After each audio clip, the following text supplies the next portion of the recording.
Halo guys, David di sini. Perkenalkan saya Immanuel David Pratista, mahasiswa Teknik Informatika dari Universitas Kristen Duta Wacana. Pada kali ini saya akan membahas tentang mini project IT yang ketiga, yaitu pengimplementasian protokol MQTT pada project IT ini. Di sini saya akan menggunakan sensor LDR dan aktuator motor servo. Ini berikut adalah alat-alat yang akan saya gunakan pada project kali ini, yaitu ada board, ada kabel jumper, lalu ada resistor. Di sini saya menggunakan yang 5600 ohm, lalu ada 6 MCU, ada motor servo, micro motor servo, micro servo, dan yang ini adalah LDR, sensor LDR atau sensor cahaya. Berikut adalah rangkaian yang saya buat, yaitu di sini ada servo, lalu ada tiga kabel. Yang pertama, kabel kuning adalah kabel data yang dipasangkan pada pin 36. Lalu ada kabel daya yang nanti disambungkan ke daya 5 volt yang ada di sini, nyambung ke sini, lalu akan mendapat daya 5 volt. Lalu ini adalah kabel ground juga disalurkan lewat sini, ground. Lalu di sini saya pasang sensor LDR di sini. Nah, di sini ada pin LDR-nya, itu datanya, yaitu pin 35. Lalu di sini juga menghadap ke ground, dan yang dari sini. Lalu di sini juga diberi daya 5 volt yang dari sini. Lalu ini kabel sini disarkan yang sini. Lalu di sini ada resistor 5600 ohm tadi, ada dua, yaitu totalnya menjadi 11.200 ohm, dikasihkan ke yang sini, bagian sini, untuk daya dari sensor LDR. Nah, berikut adalah konfigurasi dari MQTT dash yang saya buat, yaitu ada nilai lux untuk memperlihatkan nilai cahaya, lalu ada status yang untuk mengontrol, untuk menghidupkan dan mematikan sistem. Nah, di sini yang di nilai lux kita beri nama nilai lux. Lalu untuk topiknya kita bisa pakai lux, nanti akan di subscribe lewat dari code Arduino kita. Lalu di sini juga yang untuk yang status, kita beri nama status, kita topiknya juga kasih nama status saja. Lalu di sini yang lux saya menggunakan teks, lalu yang status saya menggunakan yang button. Nah, berikut adalah source code dari project saya ini. Ini ada, kita menginclude atau memasukkan library servo. Di sini saya menggunakan library yang ESP32 servo, itu untuk supaya bisa ke yang port yang ESP32. Namun sebenarnya mungkin ada library yang lain yang juga bisa untuk ESP32. Lalu ada untuk library WiFi dan dari MQTT-nya. Nah, di sini saya mendeklarasikan karakter atau variabel SSID dan password. Nah, di sini ini untuk connect ke WiFi-nya nanti. SSID-nya untuk tempat saya adalah ini, dan passwordnya adalah seperti ini. Lalu di sini saya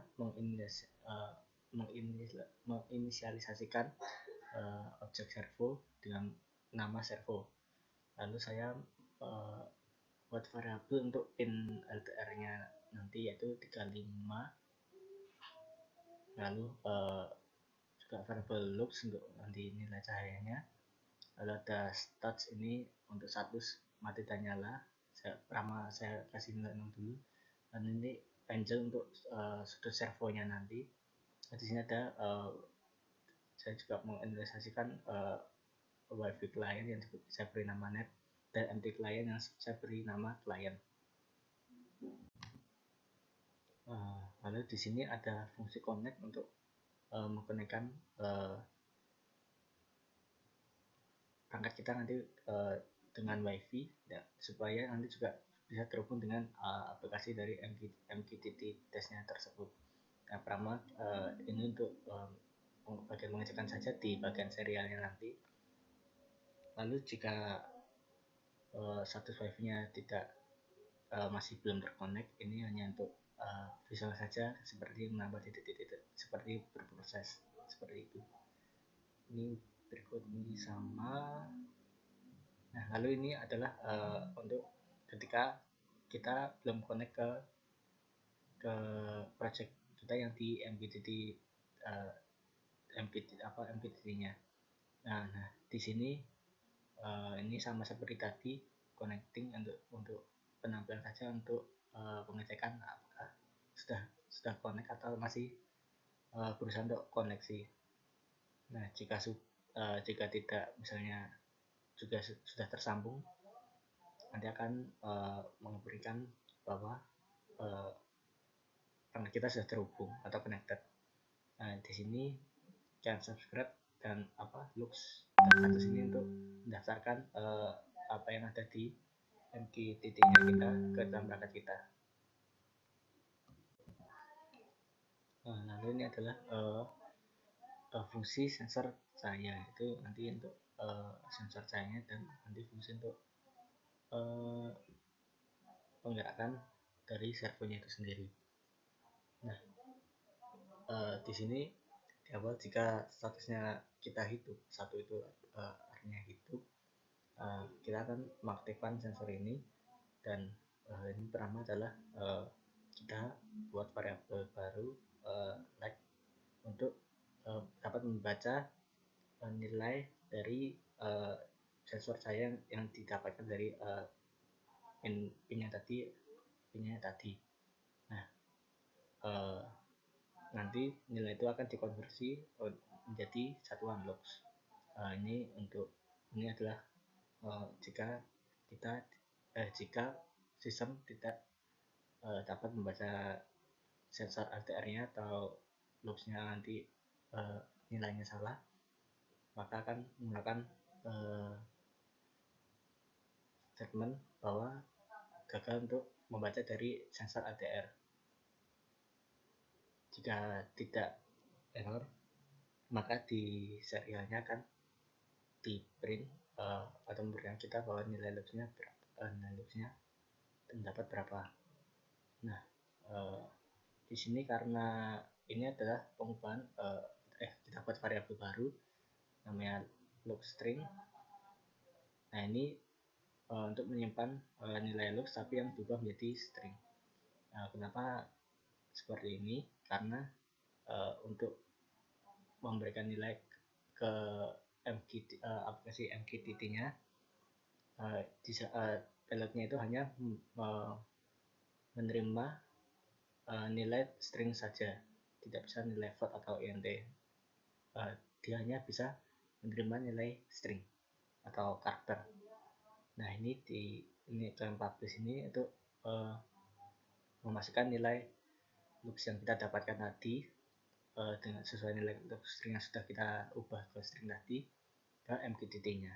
Nah, di sini jika nilai lux-nya lebih dari 20, atau kalau saya di sini anggap saja nilai 20 adalah nilai yang berarti cukup cahayanya. Jadi di sini saya coba misalnya kayak seperti gorden. Nah, jika sudah pagi, kita bisa membuat gorden kita bergerak dengan menggunakan motor servo atau motor servo. Nah, jika ada cahayanya berarti kita akan memanggil fungsi untuk membuka gorden kita. Nah, jika tidak, maka gorden akan tertutup. kita mengambil fungsi close gorden atau menutup gorden. Nah, jika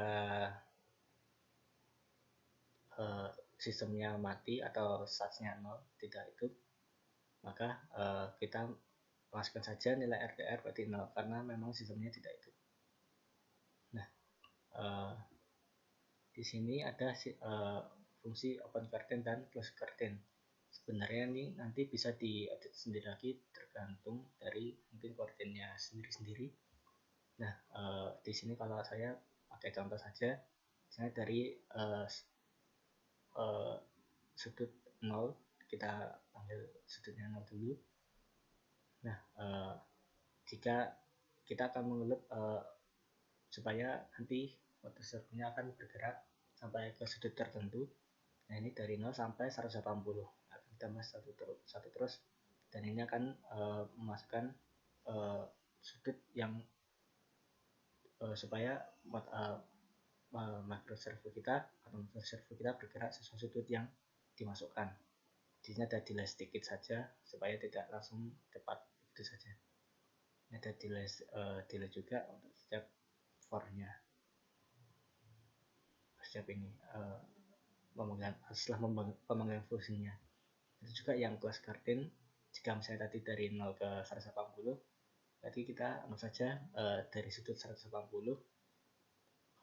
untuk mencapai nilai atau sudut 1 atau mungkin bisa di 0. Ini angle-nya kita setiap iterasi dikurangi 5. Untuk lebih cepat saja bisa bebas, bisa mau dicepatkan atau tidak, itu terserah.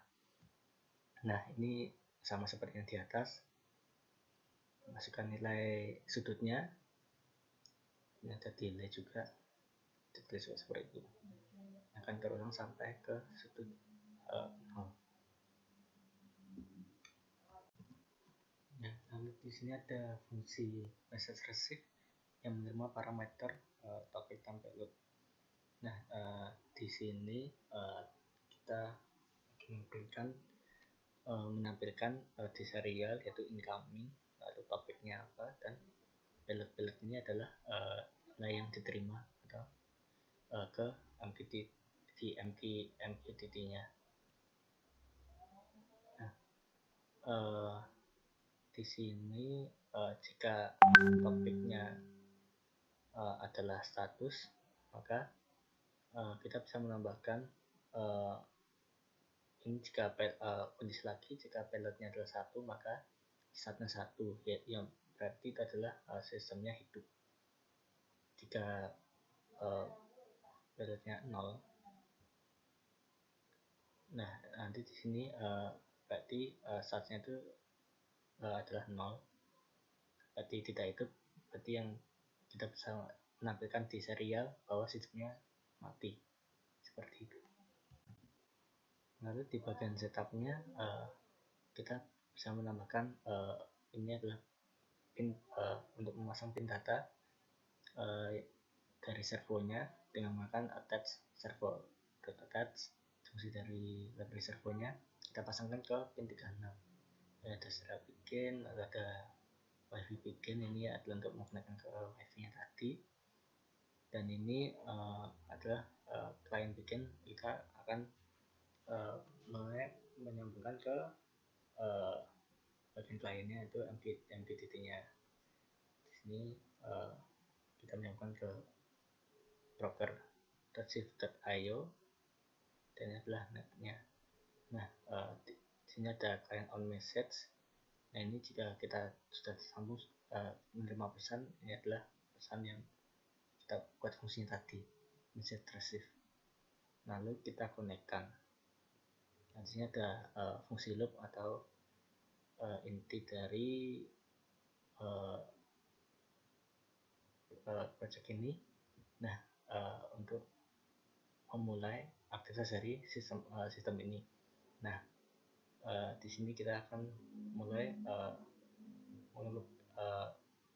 mengambil fungsi loop dari klien dari MQTT dash memulai, lalu diberi delay sedikit saja 10 ini diisikan, lalu Jika tidak terkonek, kita mencoba menggunakan, jika kayaknya belum terkonek, maka kita akan masih mencoba kontak terus komputer, lalu kita panggil fungsi sensor cahaya. Nanti jika sudah terkonek, kalau misalnya belum terkonek, kita akan connect terus sampai nanti kita akan mengambil fungsi sensor cahaya yang tadi untuk memulai sistem kita, seperti itu. Nah, di sini karena saya belum bisa mengimplementasikan dengan baik dan project ini belum terlaksana dengan yang ingin saya maksudkan, mohon maaf sebelumnya saya belum bisa memberikan demonya, mungkin karena di source code saya atau di rancangan rangkaian saya tadi. Nah, mungkin jika teman-teman menemukan ada kesalahan atau teman-teman punya saran untuk project ini, silahkan bisa teman-teman memberi komentarnya di kolom komentar. Sekian dari saya, terima kasih.